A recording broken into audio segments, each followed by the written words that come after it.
শ্রীকৃষ্ণের বাণীতে অর্থাৎ গীতাতে কিছু কথা বলা আছে। মানুষের কি গুণ থাকলেও মানুষ কিন্তু মানুষ বলে পরিচিত হবে না। ধরুন আপনার রূপ আছে কিন্তু গুণ নেই, তাহলে আপনার জীবন ব্যর্থ। কিন্তু আপনার অর্থ আছে কিন্তু সেই অর্থ আপনি সঠিকভাবে ব্যবহার করতে পারেন না, অর্থাৎ সদুপয়োগ নেই, তাহলে আপনার জীবন ব্যর্থ। আপনার ক্ষুধা নেই তাহলে অথচ খাচ্ছেন, তাহলে কি আপনার জীবন ব্যর্থ নয়? যে খাবার কোনোদিন হজম হবে না। সাহস নেই অথচ আপনি আপনার কাছে তরবারি রেখেছেন, কারুকে মারার ক্ষমতা নেই, কারুকে আঘাত করার ক্ষমতা নেই, নিজেকে প্রতিরোধ করার ক্ষমতা নেই, তাহলে কি আপনার জীবন ব্যর্থ নয়? বুদ্ধি নেই তাহলে জ্ঞান আপনার ব্যর্থ। অর্থাৎ জ্ঞান থেকে কিন্তু বুদ্ধির উদয় হয়, জ্ঞান থেকে বুদ্ধি শ্রেষ্ঠ। সদুপয়োগ নেই তাহলে সেই অর্থ ব্যর্থ। আপনার কাছে যতই অর্থ থাকুক, আপনি যদি অর্থটাকে সঠিক ব্যবহার করতে না পারেন, তাহলে কিন্তু আপনার জীবন ব্যর্থ। শ্রদ্ধা নেই, সেখানে পূজা ব্যর্থ।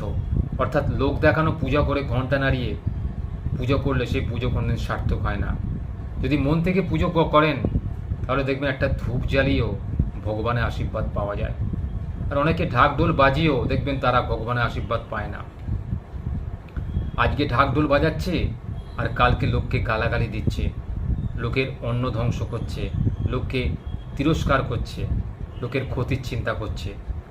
সেই রকম পূজা কিন্তু গ্রহণ হয় না ভগবানের দ্বারা। অর্থ নেই তো শব্দ ব্যর্থ। অর্থাৎ যে কথা আপনি বলছেন সে কথার কোনো অর্থ হয় না, তাহলে আপনার কথা বলার কোনো মানেই হয় না। প্রেম নেই তো জীবন ব্যর্থ। যে মানুষের জীবনে প্রেম নেই তার জীবন ব্যর্থ। প্রেম মানে শুধুমাত্র নারী পুরুষের প্রেম নয়, যে কারুর ভালোবাসা পায় না, ইভেন তাকে তার মা বাবাও ভালোবাসে না, তাহলে তার জন্মের জীবনটাই ব্যর্থ। সে জন্মগ্রহণ করার পর কারুর ভালোবাসা অর্জন করতেই পারেনি, এমন কাজ সে করেনি। তাই জীবনটাকে সঠিক পথে নিয়ে যান। জীবনটা অনেক বড়, জীবনটা দেখে মনে হয় ছোট, কিন্তু জীবনটা অ্যাকচুয়ালি অনেক বড়।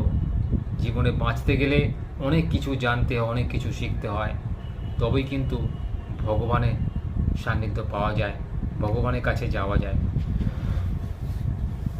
যে মানুষের বিনম্রতা নেই তার কিন্তু বিদ্যাও ব্যর্থ।